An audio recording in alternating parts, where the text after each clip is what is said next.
In my life, I faced various transitions, moving often as a child, traveling for military service, and now pursuing a Global Executive MBA.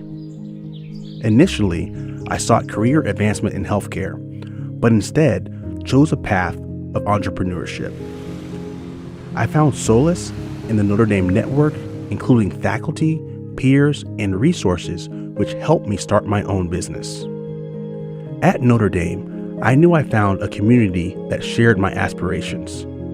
It wasn't just about climbing the corporate ladder, it was about using business as a force for good, about creating something that would leave a lasting impact on our society. Thanks to the education and experience I've gained here, I'm not just dreaming of starting my own business, I'm making it a reality.